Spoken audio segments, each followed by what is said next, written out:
আরে ভাই আমাদের কি দোষ? আমাদের আল্লাহ তিনি দয়ালু। তিনি বলেছে বিসমিল্লাহ বলে ডান হাত দিয়ে খেলে তিনি ইবাদত। তিনি বলেছে গোসল করে সুন্দর করে মসজিদের উদ্দেশ্যে রওনা দিলে ইবাদত। তিনি বলেছে মানুষ তোমরা গরু জবাই দিবা, তৌফিক থাকলে বস্তু তোমাদের জন্য হালাল, খাও পেট ভরে খাও, আল্লাহর প্রশংসা করো, ইবাদত। তিনি এভাবে এগুলোকে ইবাদত বানাইছে, আমরা কি করব? তিনি আমাদের জন্য সহজ করেছে, আমাদের কিছু কাজ করব।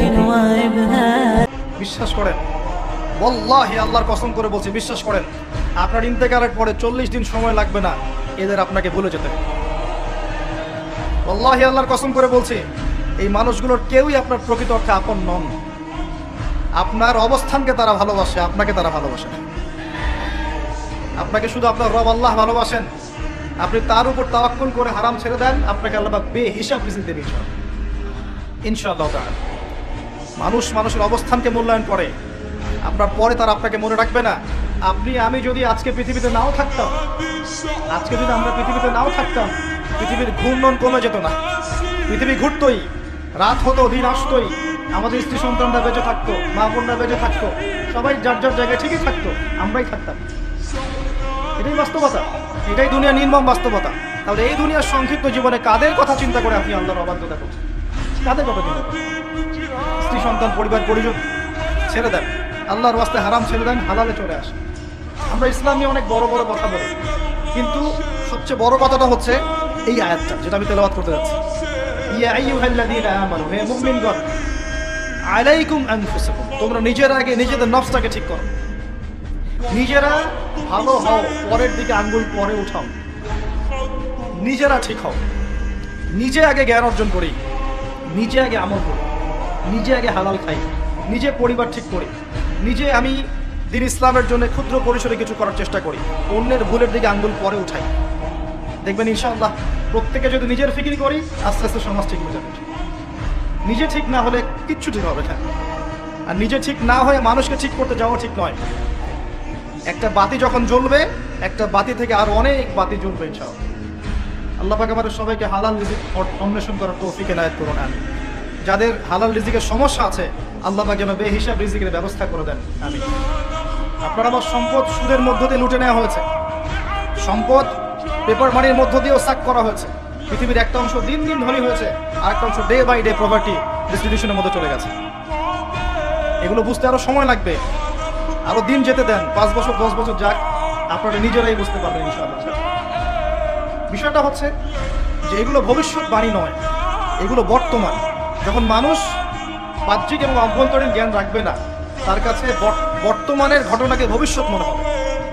বর্তমান সম্পর্কে মানুষ যখন ওয়াকেফাল থাকবে না, গাফেল থাকবে যে বিশ্বে কি হচ্ছে, কি চলছে, জিওপলিটিক্সে কি চলছে, মিলিটারি সেকশনে কি চলছে, ইকোনমিক্সে কি চলছে, এই ফিতনাগুলোর মধ্যে, তখন মানুষের কাছে মনে হবে এগুলো হয়তো ভবিষ্যৎবাণী। আসলে এগুলো ভবিষ্যৎবাণী নয়, এগুলো সবই বর্তমান। বর্তমান সম্পর্কে আপনি অজ্ঞ বলেই বা আপনি জ্ঞান অর্জন করার ফিকির নেই বলেই আপনার কাছে এগুলোকে ভবিষ্যৎবাণী মনে হচ্ছে। আপনি দুই চোখ খোলেন, খিদিরের মতো হন আলাইহিস সালাম, আপনি দেখবেন সবকিছু আপনার কাছে স্পষ্ট হয়ে যাবে। আমরা এমন একটা সময় বাস করছি যেখানে আখিরুজ জামানের ম্যাক্সিমাম সাইনগুলো দেখা যাচ্ছে। ম্যাক্সিমাম ডে বাই ডে আপনি ধর্ষণের বৃদ্ধি দেখতে পারবেন, ডে বাই ডে আপনি জিনা বাড়বে দেখবেন, মাদকদ্রব্য মানুষ বেশি বেশি খাবে। একটা মানুষ খুঁজে পাবেন না যে ব্যক্তি সুদ থেকে 100% মুক্ত থাকতে পারবে, একটা মানুষ পাবেন। বাহ্যিক বিষয় বাদ দেন, ইন্টারনালে আসেন। মনে করেন আমি একটা বাসায় ভাড়া থাকি, বাসার মালিক লোন নিয়ে বাড়ি করেছে, আমার মতো আরো 10টা ভাড়াটি আছে, সবার টাকা নিয়ে এসে লোন শোধ করছে, পরোক্ষভাবে আমিও সুদ খাচ্ছি, আমিও সুদের সাথে সম্পৃক্ত আছি। এটা সেই জামানা যে জামানা সম্পর্কে নবী সাল্লাল্লাহু আলাইহি ওয়াসাল্লাম বলেছিলেন যে যে ব্যক্তি সুদ থেকে দূরে থাকতে চাইবে, আখিরুজ জামানে তার গায়েও সুদের ছিটাফোঁটা গিয়ে লাগবে, কেউ মুক্ত থাকতে পারবে। টপ টু বটম দেখবেন সুদি কারবারের সয়লা। আর কেন রাগ হচ্ছে না আমার সাথে? আল্লাহ রাব্বুল আলামিন পবিত্র কোরআনে বলেছেন, ইয়া আইয়ুহাল্লাযীনা আমানু, আমি আপনাকে আল্লাহর কালামটুকু শোনাতে এসেছি। জোর করে কাউকে কিছু মানানো যায়? এটা ইসলাম শেখায়? ইসলাম তরবারির জোরে কোনো কিছুকে মানতে শেখায়? ইসলাম শুধু দাওয়াত দিতে শেখায়। ওয়াযাক্কির ইন্নামা আনতা মুযাক্কির, শুধু অনুবাদ করতে চাচ্ছি আল্লাহর কথা। যে কোনো আলেমের কাছে গিয়ে অনুবাদের সত্যতা যাচাই করে নিয়ে আল্লাহ বলছেন, ইয়া আইয়ুহাল্লাযীনা আমানু, হে মুমিনগণ, ইত্তাকুল্লাহ, তোমরা আল্লাহকে ভয় করো, ওয়া যারু মা বাকিয়া মিনার রিবা, সুদগুলো ছেড়ে দাও, সুদের অবশিষ্ট অংশগুলো ছেড়ে দাও। ইন কুনতুম মুমিনিন, যদি প্রকৃত অর্থে মুমিন হয়ে থাকো।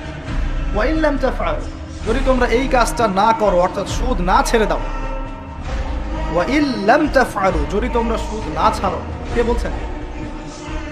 ফাযযানু বিহারবিন মিনাল্লাহি ওয়া রাসূলিহি, তাহলে আল্লাহ এবং তার রাসূলের সাথে যুদ্ধের ঘোষণা শুরু করো।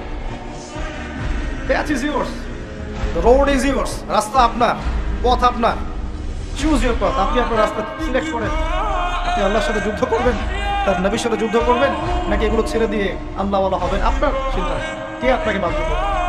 কেউ নেই বাধ্য করবে, কেউ বাধ্য করবেন আপনাকে। এটা আপনি ফিকির করবেন সারা জীবন যে হারাম রিজিকটা আপনি খাচ্ছেন, এইটা দিয়ে কি আপনার হজটা কবুল হবে কিনা, এটা দিয়ে আপনার উমরাটা কবুল হবে কিনা, এই টাকায় যখন সন্তান সন্ততি বড় হবে এরাও আল্লাহওয়ালা হবে কিনা আপনি ফিকির করেন। আপনি চিন্তা করেন যে নবী মুহাম্মদ সাল্লাল্লাহু আলাইহি ওয়াসাল্লাম জিনা শব্দটা মুখ থেকে বলতেও লজ্জা পেতেন, জানেন? আমাদের নবীজি জিনা শব্দটা মুখ দিয়ে বলতেও লজ্জা পেতেন। একজন সাহাবী এসেছেন, এসে বলেছেন যে আমি অন্যায় করেছি ইয়া রাসূলুল্লাহ, আমি অন্যায় করেছি ইয়া রাসূলুল্লাহ, আমাকে পবিত্র করুন, দুনিয়াতে আমাকে শাস্তি দিয়ে দিন, পরকালে আমাকে কোনো শাস্তি দিয়েন না। নবীজি মুখ ফিরিয়ে নেন, একবার ডানে একবার বামে মুখ ফিরিয়ে নেন, তার কথা যেন তিনি শুনছেন না। বলছেন বাসায় যাও, বাসায় গিয়ে ক্ষমা চাও, আল্লাহ মাফ করে দিবেন। কিন্তু সেই ব্যক্তি নাছোড়বান্দা, না আমাকে পবিত্র করেন, আমি অন্যায় করেছি, হুদুদ কায়েম করেন। তখন নবীজি বাধ্য হয়ে বলছেন আবিকা মাজনুন, তুমি কি পাগল? তখন সেই ব্যক্তি বলছেন না ইয়া রাসূলুল্লাহ, আমি পাগল নই, আমি অন্যায় করেছি, আমাকে পবিত্র করেন। কি তাড়না, যাতে আল্লাহর কাছে তাকে পরকালে শাস্তি পেতে না হয়, দুনিয়াতে শাস্তি দিয়ে দেন। কি তাড়না! এরকম মানুষ আছে এখন? চিন্তা করুন। তখন নবীজি বলছেন, এই কথাটা শুনে নবী সাল্লাল্লাহু আলাইহি ওয়াসাল্লাম বলছেন, তুমি কি করেছো? তুমি কি এমন কাজ করেছো? লিসেন, তুমি কি এমন কাজ করেছো? সুরমা দানি থেকে সুরমা বের করার সময় আমরা যেভাবে বের করি, তুমি কি এমন কিছু করেছো? কখন বুঝবেন আল্লাহ আপনাকে ভালোবাসে? যখন আল্লাহ পাকের অনুমোদিত কাজগুলো আপনার ভালো লাগবে। নামাজ পড়তে ভালো লাগছে, রোজা রাখতে ভালো লাগছে, কোরআন তেলাওয়াত করতে ভালো লাগছে, আল্লাহর জিকির করতে ভালো লাগছে, আলেম ওলামার সাথে থাকতে ভালো লাগছে। ঠিক আছে, আল্লাহর হালাল কাজগুলো যখন ভালো লাগবে বেশি বেশি, বুঝবেন আল্লাহ আপনাকে নির্ঘাত মহব্বত করে। আর যখন আল্লাহ পাকের নিষেধগুলো, হারাম, মদ আমার ভালো লাগে না, জেনা ভালো লাগে না, আমার খারাপ জিনিস দেখতে ভালো লাগে না, খারাপ শুনতে ভালো লাগে না, বুঝবেন আল্লাহ আপনাকে ভালোবাসে।